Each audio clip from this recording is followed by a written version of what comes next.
বিহু কেন্দ্ৰীয় ৰঙালী বিহু উদযাপনৰ যি ৩৫ সংখ্যক বিহু উদযাপন আজি আমি অস্থায়ী কাৰ্যালয়টো উদ্বোধন কৰিলোঁ।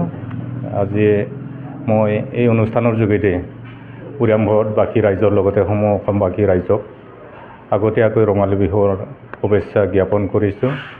উৰিয়ামঘাট এখন বিভিন্ন জাতি জনগোষ্ঠী ধৰ্মাৱলম্বীৰ ৰাইজে বসবাস কৰা এটা অঞ্চল আৰু এই অঞ্চলত আজি ৩৫ বছৰ ধৰি উৰিয়ামঘাটত কেন্দ্ৰীয়ভাৱে আমি সকলো জাতি ধৰ্মৰ মাজত উৰিয়ামঘাট কেন্দ্ৰীয় ৰঙালী বিহুটো উদযাপন কৰি আহিছোঁ।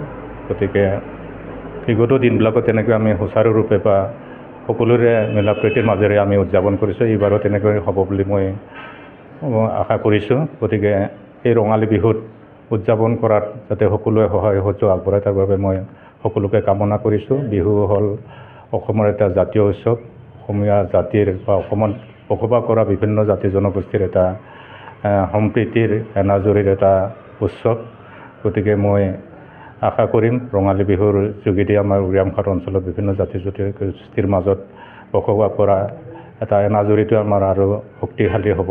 গতিকে ৰঙালী বিহুৰ প্ৰতিটো দিনতে আমাৰ উদযাপন সমিতিৰ বিষয়ববীয়াসকলে কেন্দ্ৰীয় সমিতিৰ বিষয়ববীয়াসকলে যিখিনি কাৰ্যসূচী ইয়াত প্ৰস্তুত কৰিছে সকলো কাৰ্যসূচীতে এই অঞ্চলৰ ৰাইজে সহায় সহযোগ উপস্থিতিয়ে মই কামনা কৰিছোঁ আজি। আৰু আজি এই কাৰ্যালয়টো উদ্বোধন কৰিবলৈ সুবিধা দিয়াৰ বাবে বা মোক আমন্ত্ৰণ জনোৱাৰ বাবে উদযাপন সমিতি বিষয়ববীয়াসকলক মই ধন্যবাদ যাচিছোঁ।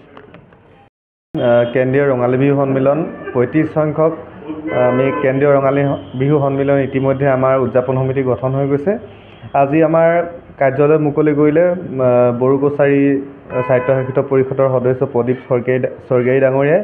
আৰু এইবাৰ ২৮ আৰু ২৯ এপ্ৰিল তাৰিখে উৰিয়ামঘাট কেন্দ্ৰীয় ৰঙালী বিহু উদযাপন কৰিবলৈ লোৱা হৈছে আৰু বিভিন্ন প্ৰতিযোগিতা আমাৰ মাজত অনুষ্ঠিত হৈছে। বিগত বছৰবোৰৰ দৰেই এইবাৰ বিহু প্ৰতিযোগিতা যেনেকৈ বৰ বিহুৱতী, সৰু বিহুৱতী, মৌকুঁৱৰী, ঢোল বাদন, সাহিত্য প্ৰতিযোগিতাত কুইজ, চিত্ৰাংকন। এইবাৰ আমি উদযাপন সমিতিয়ে এটা খুব স্থানীয় বিহুসকলক লৈ যি গুৰুত্ব প্ৰদান কৰিছে তেখেতসকলে স্থানীয়ভাৱে আমাৰ উৰিয়ামঘাট অঞ্চলৰ স্থানীয় ভিত্তিত বৰ বিহুৱতী, সৰু বিহুৱতী আৰু মৌকুঁৱৰী প্ৰতিযোগিতা অনুষ্ঠিত কৰিছে।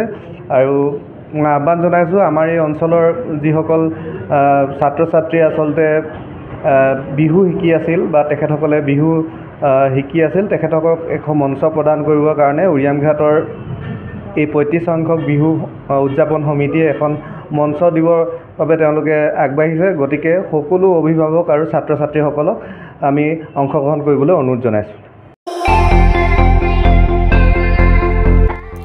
আপুনিও ভুগিছে নেকি গেছৰ সমস্যাত? গেছ আৰু লিভাৰ ৰিলেটেড সকলো সমস্যাৰ একমাত্ৰ সমাধান গেষ্ট্ৰচিটি। বদহজম, এচিডিটি, ফেটি লিভাৰ, পাইলছকে আদি কৰি ভিন্ন গেছৰ সমস্যাৰ সমাধানৰ বাবে কেৱল আপোনাৰ কাষত গেষ্ট্ৰচিটি।